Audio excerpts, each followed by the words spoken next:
The worst thing about life is when you are injured. And what is worse than just being injured? Being a diabetic and being injured.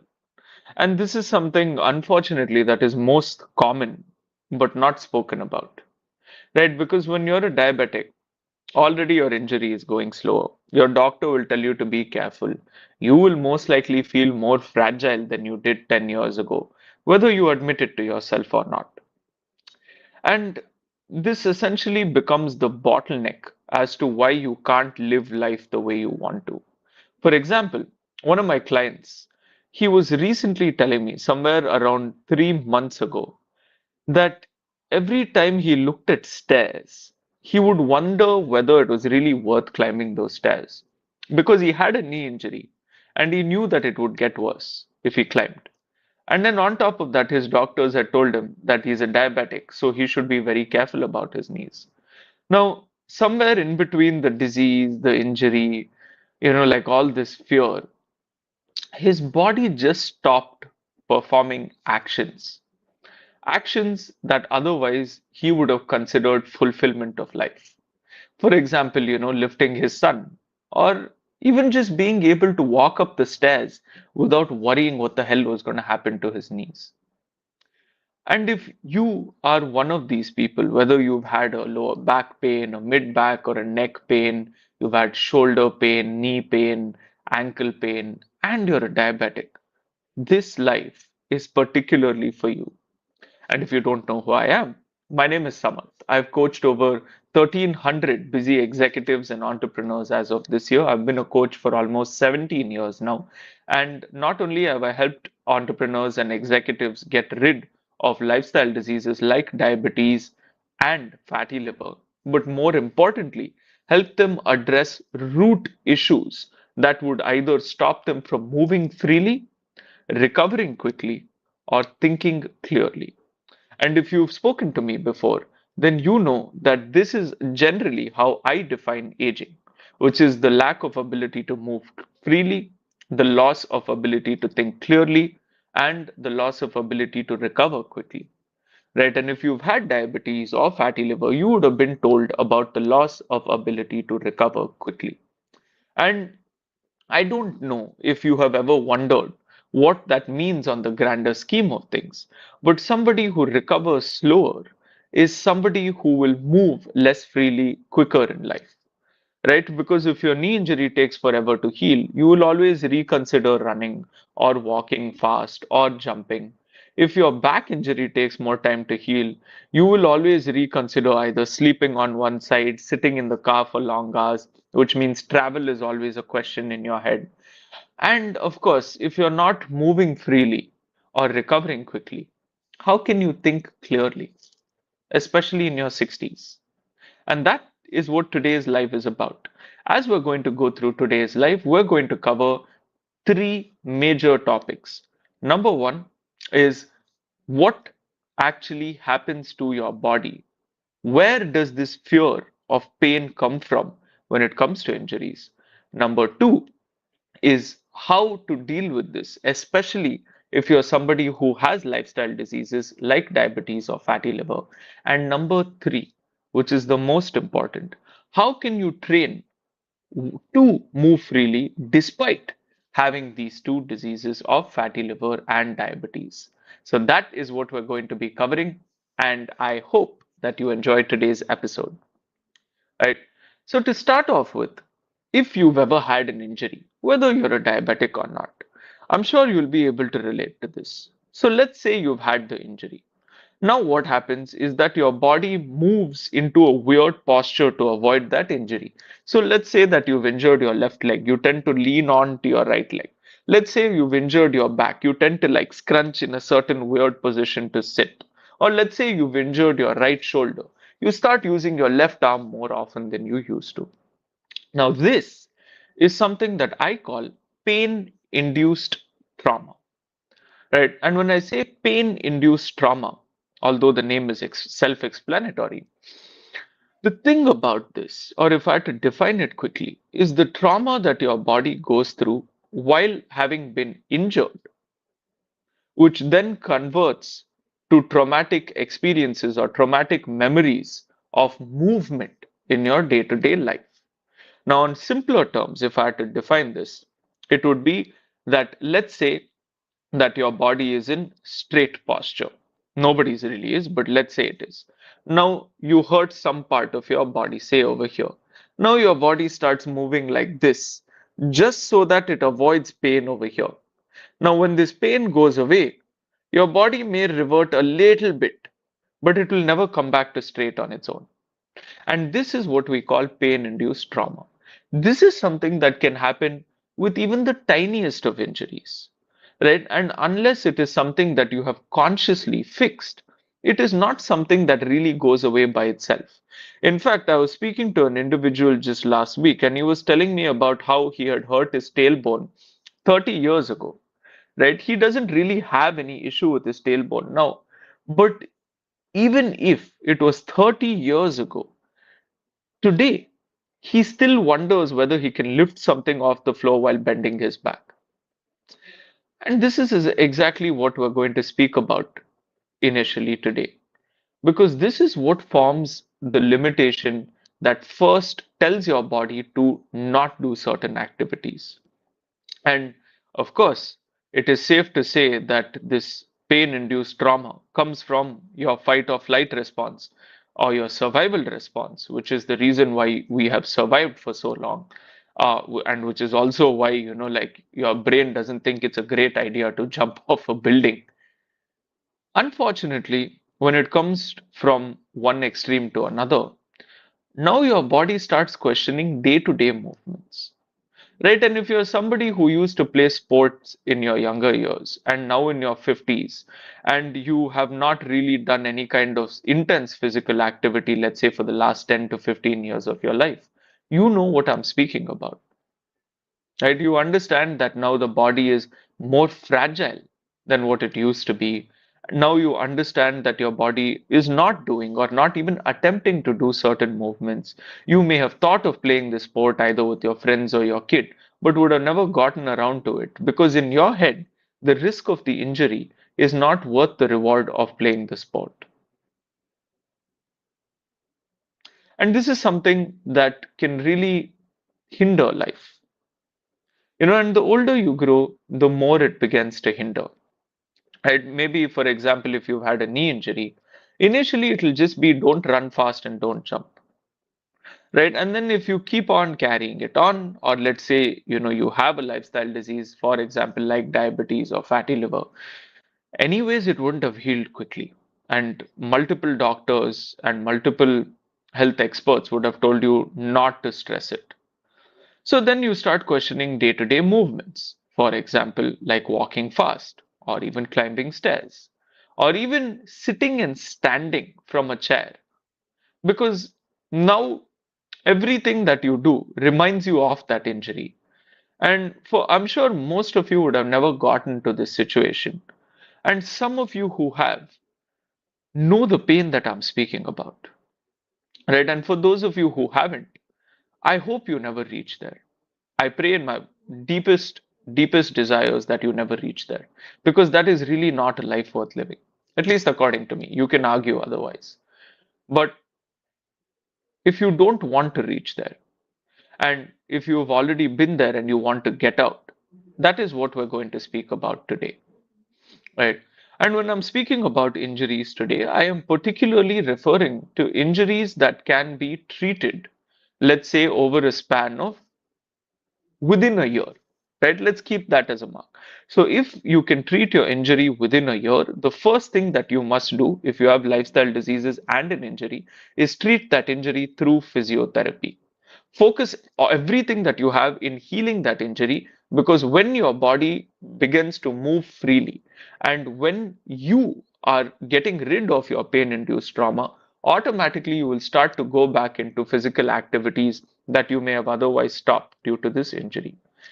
If your injury will take a more than a year to heal, or you have tried physio for a year and it's still not recovered, then it's very critical to start focusing a little bit on healing the injury and then a little bit on gaining muscle in the parts that are not injured to make sure that at least your diabetes and fatty liver can come under control. And if this is something that confuses you, let me put it like this. The first and foremost thing that you don't want, if you want to age healthily, be independent, and have, let's say, dignity in your last couple of years, non dependency in your last couple of years, the first thing that you want to do is to be able to move freely. Right, and this is essentially where injuries come in. And if they can be fixed within a year, I would say that that is the number one problem you need to fix before even fixing diabetes and fatty liver or any other lifestyle disease that you may have. Now, I've gotten a lot of controversy around this. A lot of kickback on this opinion. But the reason why I say this is because I have seen multiple people over the age of 65 who have been very healthy, but then one day gotten injured. And because of that one injury, end up getting lifestyle diseases because they won't be moving around a lot anyways. And that's why I say that.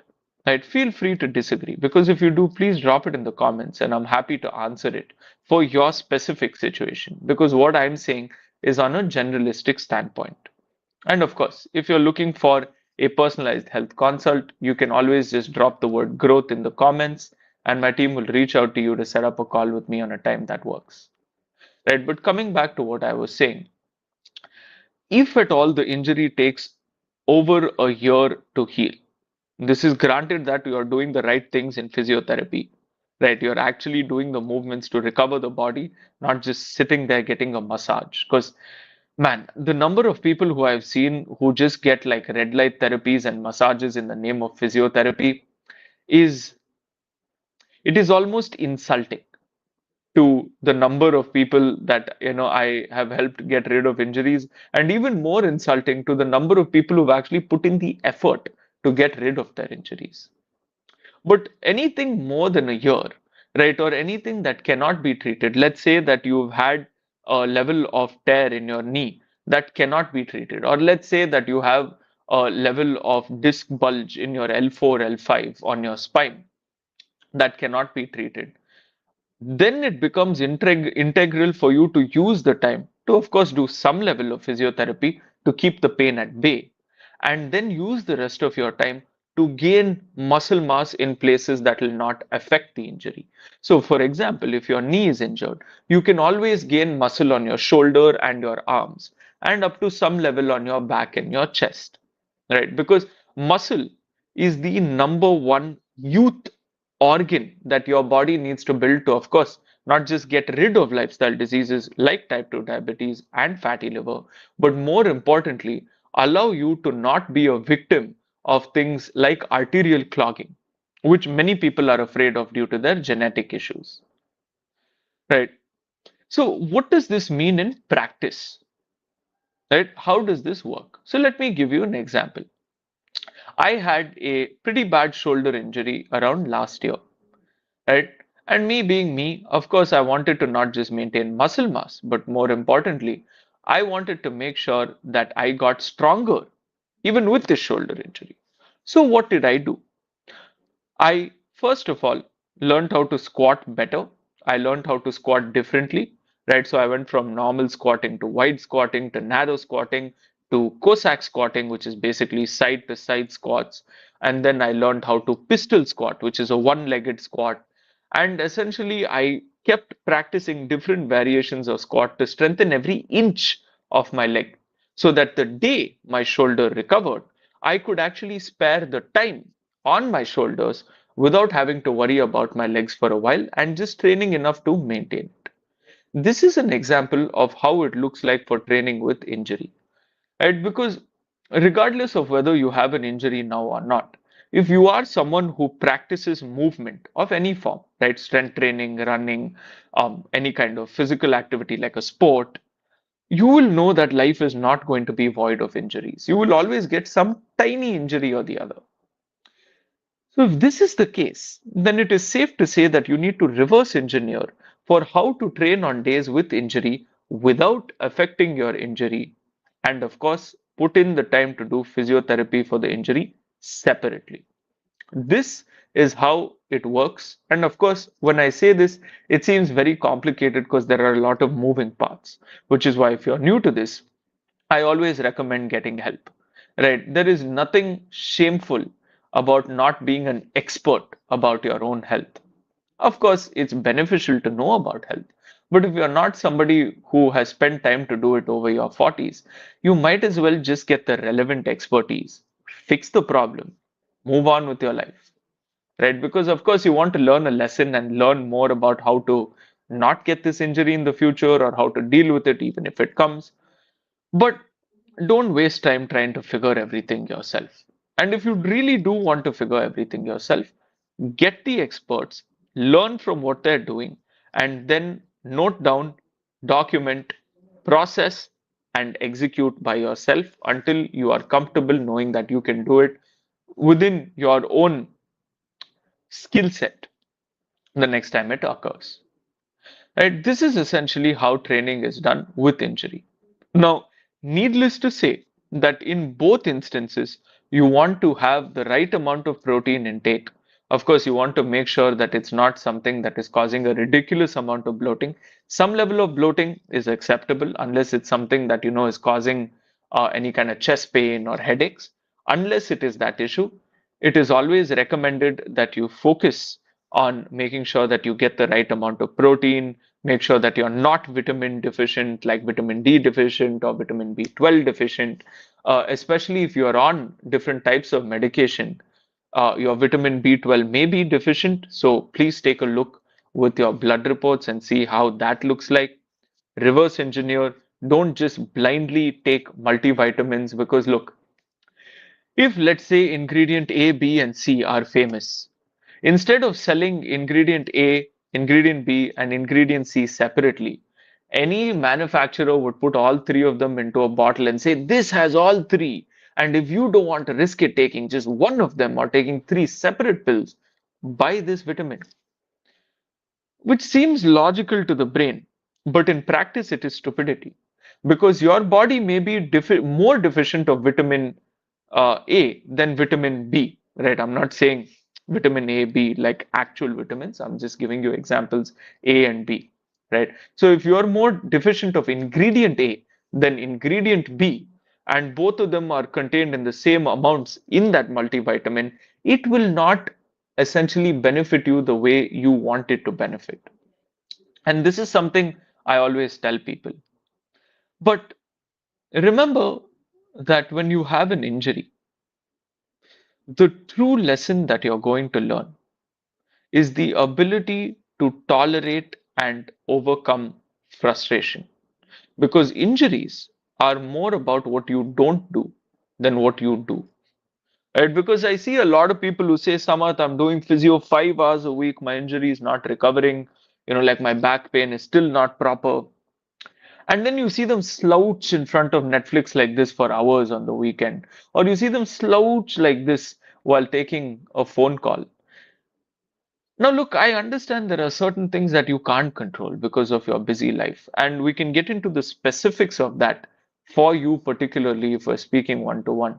But remember that if these hindrances still continue to exist in your life, at least up to a degree that it is stopping your recovery, it is very difficult for you to get rid of the injury.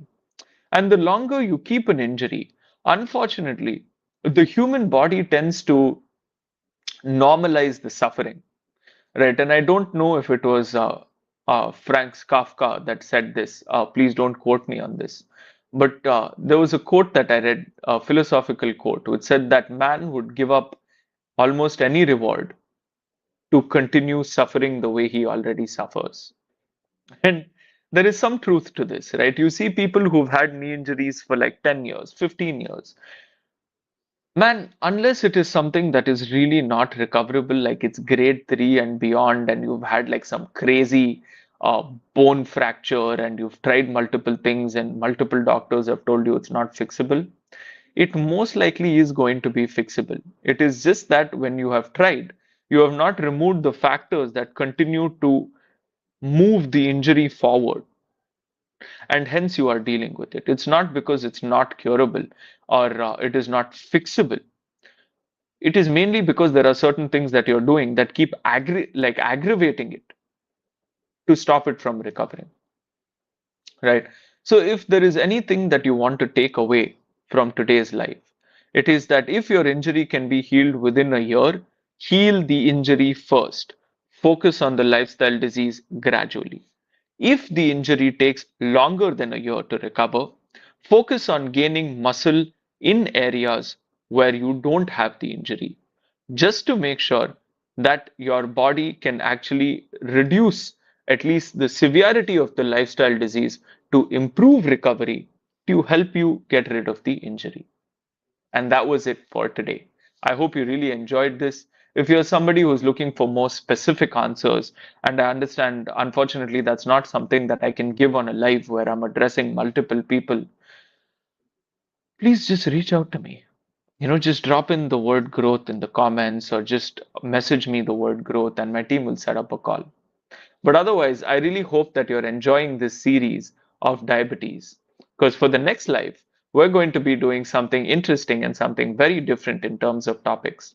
So I hope to see you next Tuesday. You have a good day, my friend. God bless you.